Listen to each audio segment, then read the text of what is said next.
Hello viewers, myself is Dr. Neeta and you are watching my channel Learn Literature with Dr. Neeta. So let us begin today's topic.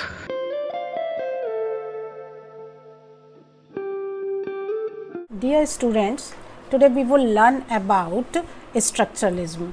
It is the second video in this series, and even in the first part of the video I have told you about something related to the historical background of structuralism and also about certain ideas or the concept that were propounded by the French philosopher Ferdinand de Saussure. So, we would continue the theory of Ferdinand de Saussure regarding structuralism. So, first I would like to have a recap of the things that I have already told you in the first part of this video, and in that I have told you about the concept of structure, and according to Saussure everything is having a structure, and similarly the language has got its own structure, and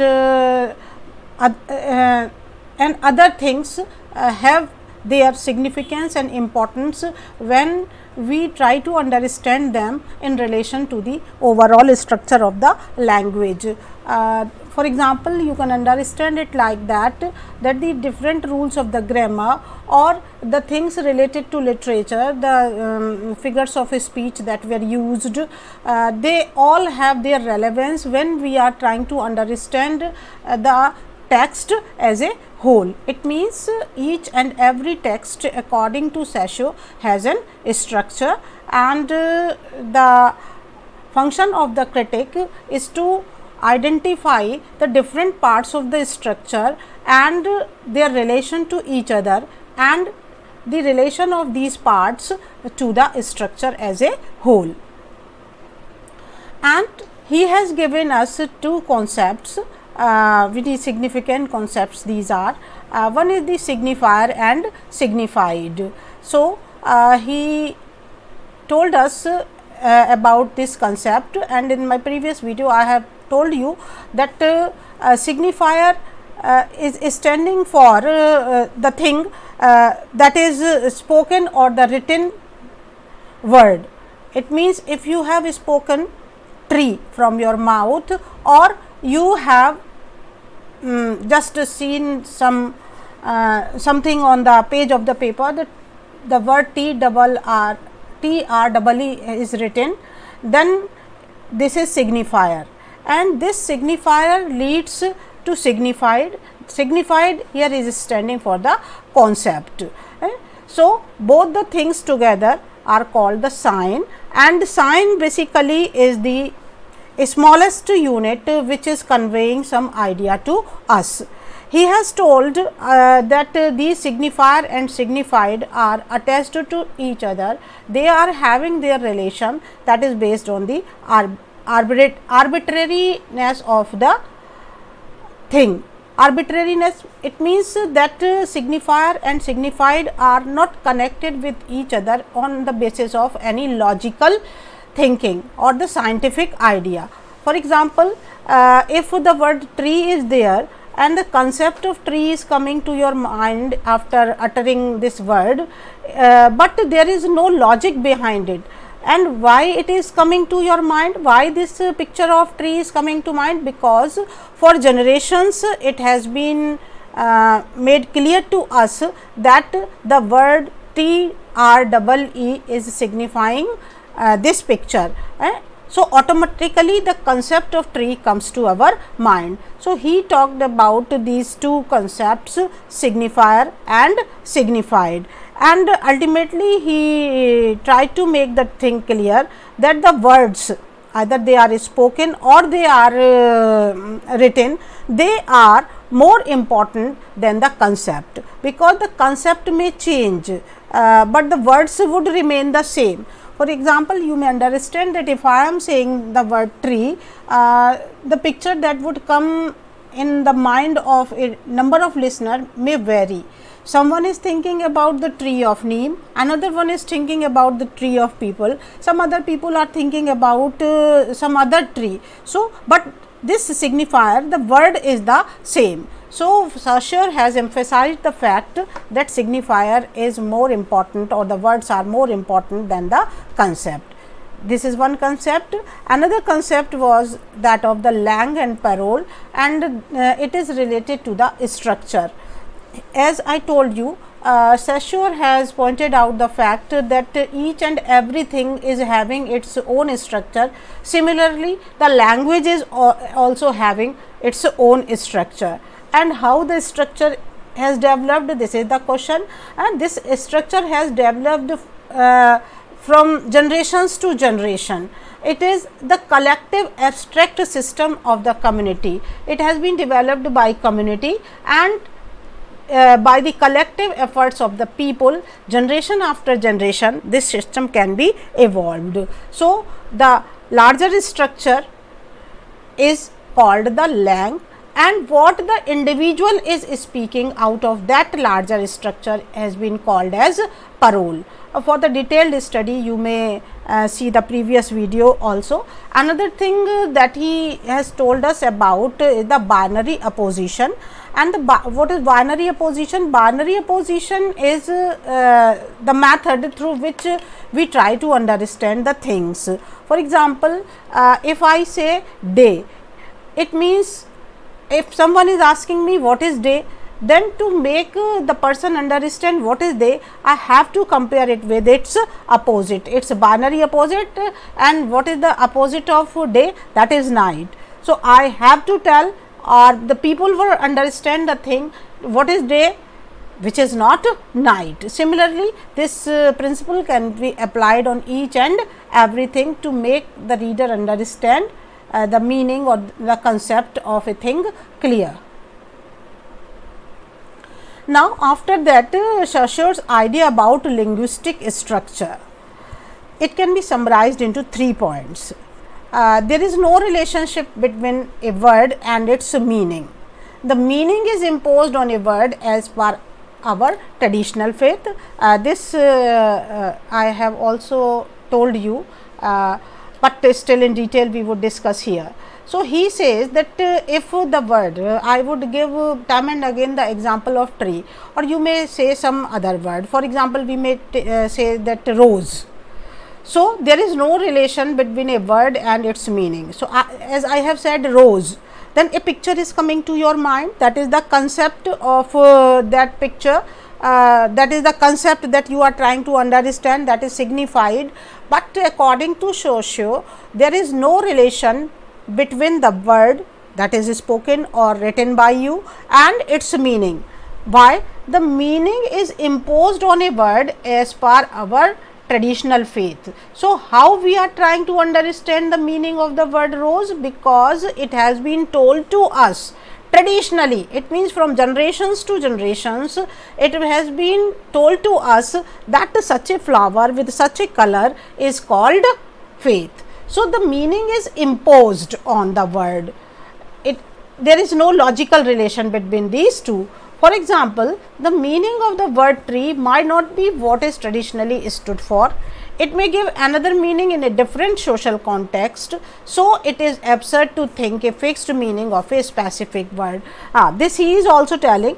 For example, I have said the word rose, or there is the tree. So, there are a number of words which are used in a particular social context in one meaning and in a different social context in another meaning.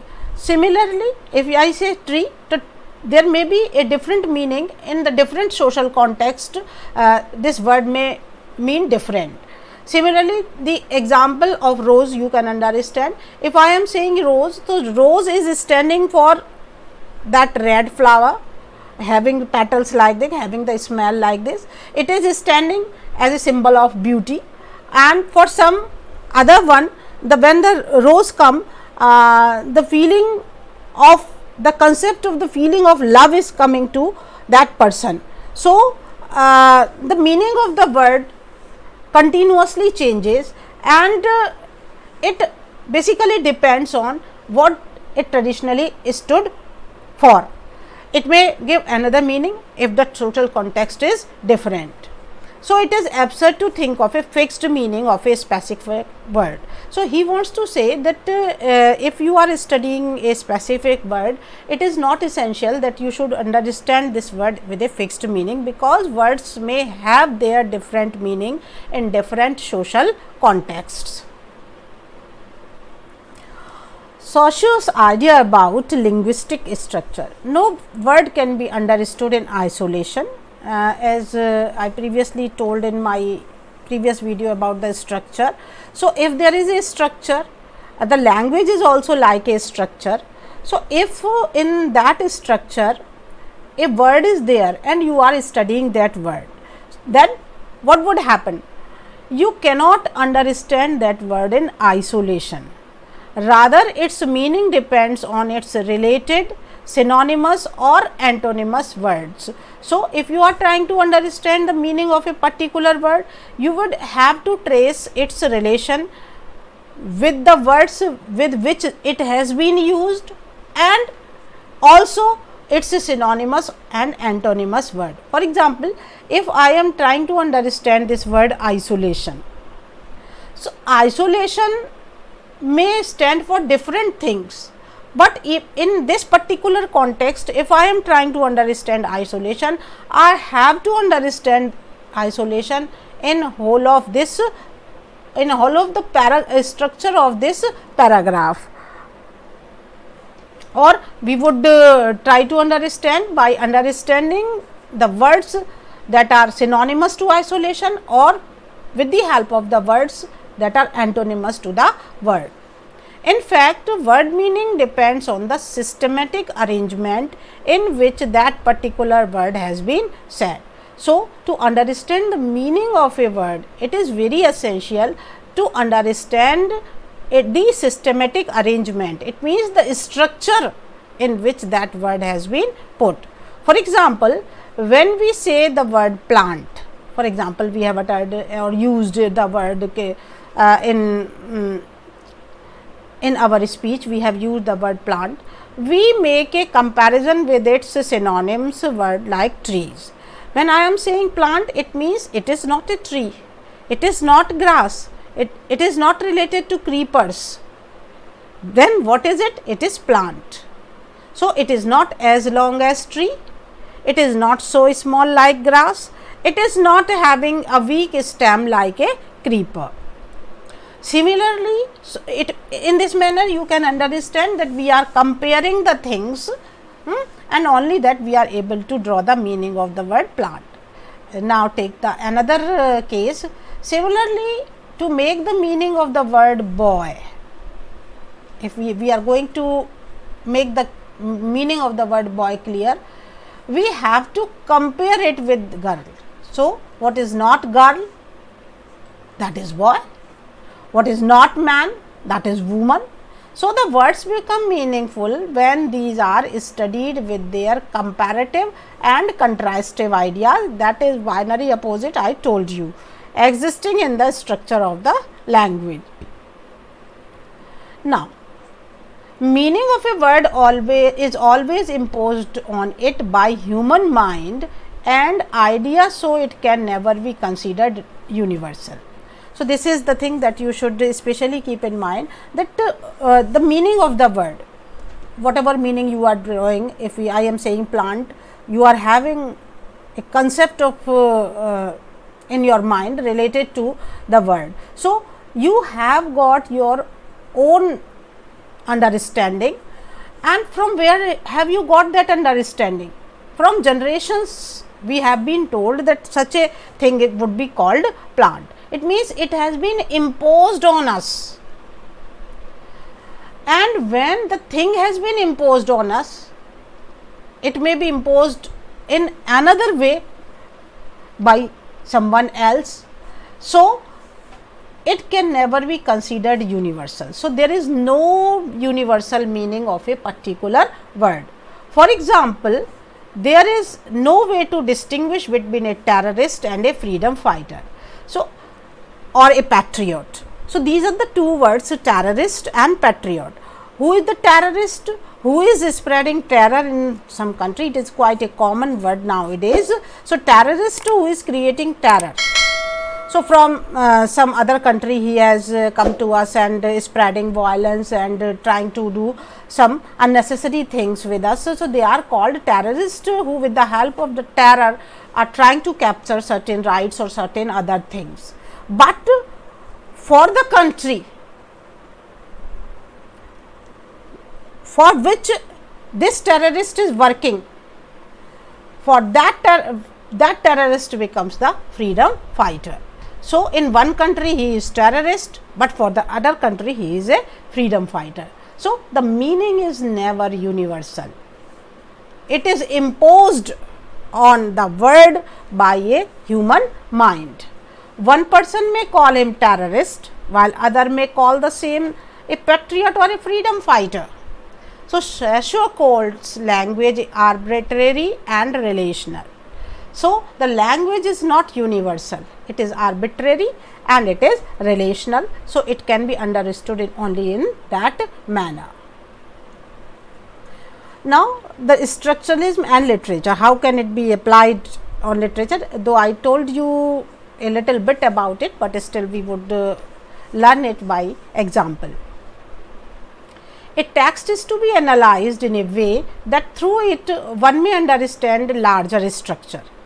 So, how? According to a structuralist, a text should be analyzed. A text is to be analyzed in a way that through it one may understand the larger structure such as the culture, literary genre, etc.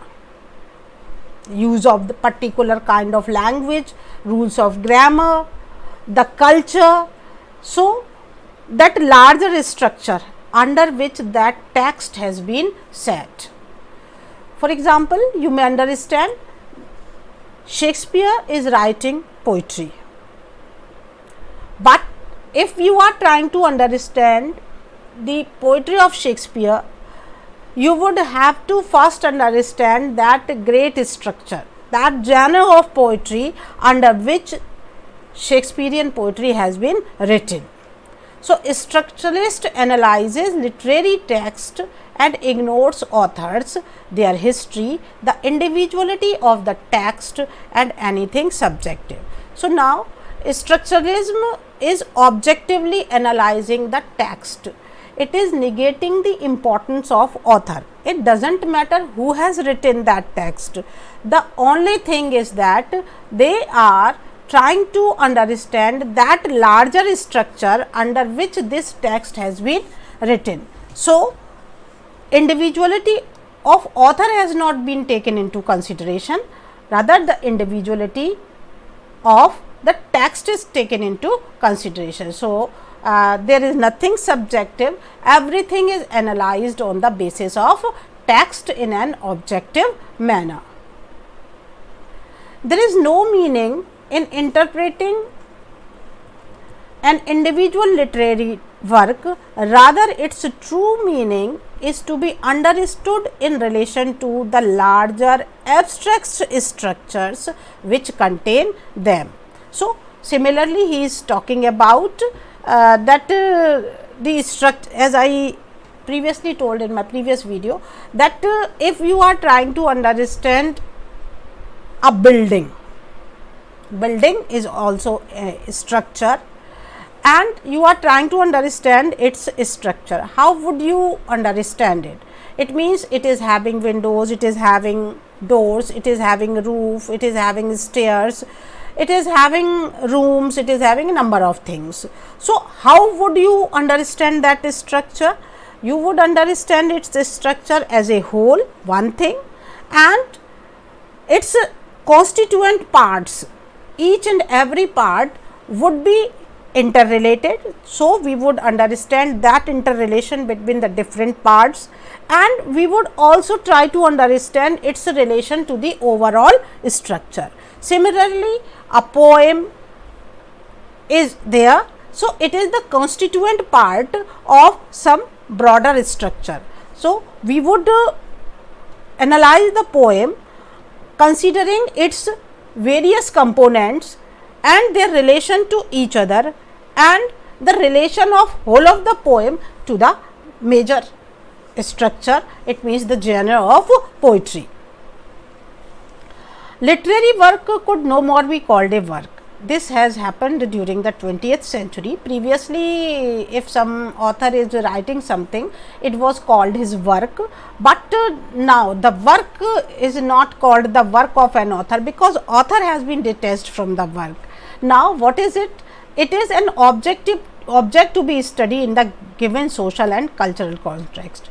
Rather, it was termed as a text. इसीलिए से it is began to be called text. It was no more a work, rather it began to be termed as text. A linguistic construct. Now, what is there to be analyzed in that text? This was a linguistic construct situated among other texts within the framework of the lang. Lang is that broader aspect, and within that broader aspect of literature, of a particular genre, of a particular cultural or social construct, we have to analyze the text which we are going to study, to be interpreted in a number of ways, and that text is called parole, and that larger structure was lang. Structuralism studies literature to find the patterns. What a structuralist tries to find out from the study of a piece of text? He tries to find out the common patterns, not only within that text, but also in other text of the structure of literature. The symbols, the different layers of narratives, structure of the plot, or the similarity or differences in the content with previously published works. So, comparison and contrast would be there with the previously published works. Why previously published work? Why the structuralists are comparing with the previously published work? Because these previously published works are the part of that great structure, of that broader structure, which is called lang, and the relation of this particular text has to be find out with lang, because that particular text is called parole and whole of the structure is called lang. So, what the structuralist would do? Structuralist would find out the common patterns, common symbols, the common things in the plot, or the contrasting things with the previously published work. So, structuralists study literature in that manner. For example, Pride and Prejudice by Jane Austen is a literary work, as we used to call it a work, but now it is text. We are studying it as a text. Now, that practices and abides by conventional rules of a literary novel. So, how Jane Austen, if we are trying to understand Pride and Prejudice from structuralist point of view, then how would we study? That is the question.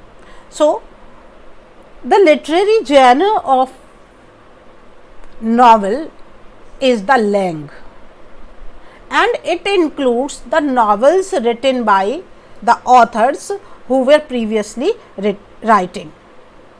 Before Jane Austen they were writing, there is a grand lang of that particular kind of literature which is called novel.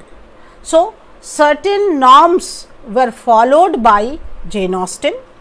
So, we would try to find out what are the norms which were followed by others and also Jane Austen. Certain norms would not be followed by Jane Austen, we would also try to find out. What new has been done by Jane Austen, we would also try to find out. So, Jane Austen novel is like a parole in which we are not only understanding the different relations between different constituent of Jane Austen's novel, rather we would also understand the relation between the Jane Austen's novel with the novels written by other authors in relation to its symbols, metaphors, figures of speech, language, patterns, etc. The structuralist study would be in relation to the common patterns, symbols, plots and its structure, etc. Prominent critics related to structuralism are Ferdinand de Saussure, about whom I already talked to you, and Claude de Lévi-Strauss and Roland Barthes. About these two, I would study, or I would make you study, rather should I say, in my next video, and I think you would be able to understand the technical terms related to Ferdinand de Saussure. So, thanks for your patience listening, and in my next video I would begin with Strauss and Roland Barthes.